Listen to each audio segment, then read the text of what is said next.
അപ്പോൾ അവരുടെ നടുവിൽ വന്ന് നിന്നുകൊണ്ട് യേശു പറയുകയാണ്, പീസ് ബി വിത്ത് യു, സമാധാനം നിങ്ങളോട് കൂടെ. ഇതിന് ശേഷം മറ്റൊന്നും പറയുന്നതിന് മുമ്പേ തന്നെ യേശു അവരെ തൻ്റെ ആണിപ്പാടുള്ള കരങ്ങളും തൻ്റെ വിലാപ്പുറത്തെ മുറിവും അവരെ കാണിക്കുന്നു. അതിനെക്കുറിച്ച് ചിന്തിക്കുമ്പോൾ നമുക്ക് തോന്നുന്നത് യേശു ഞാൻ തന്നെയാണ് യേശു, അല്ലെങ്കിൽ ഞാൻ ഉയർത്തെണ്ണീച്ചു എന്ന് കാണിക്കാൻ വേണ്ടിയാണ് തൻ്റെ മുറിവുകൾ കാണിച്ചത് എന്നായിരിക്കും. പക്ഷേ യെശയ്യാ പ്രവാചകന്റെ പുസ്തകം 53-ാമത്തെ അധ്യായം 5-ാമത്തെ വാക്യത്തിൽ ഈ രണ്ട് കാര്യങ്ങളും ഒരുമിച്ച് നമുക്ക് കാണാൻ സാധിക്കും. നിങ്ങളുടെ സമാധാനത്തിനായിട്ടുള്ള ശിക്ഷ അവൻ ഏറ്റുവാങ്ങിയിരിക്കുന്നു.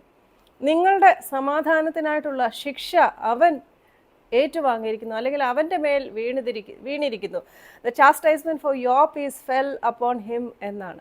അപ്പോൾ നിങ്ങൾക്ക് സമാധാനം ഉണ്ടാകട്ടെ എന്ന് പറഞ്ഞതിന് ശേഷം യേശു ആ മുറിവുകൾ കാണിക്കുകയാണ്. യെശയ്യാ പ്രവാചകന്റെ പുസ്തകത്തിൽ എഴുതിയിരിക്കുന്നത് അപ്പാടെ നിവർത്തിയായിരിക്കുന്നു. നിങ്ങളുടെ സമാധാനം എൻ്റെ വേദനകളിൽ കൂടി ഞാൻ നേടിയെടുത്ത് കഴിഞ്ഞിരിക്കുന്നു. നിങ്ങൾക്ക് സമാധാനം ഉണ്ടാകട്ടെ.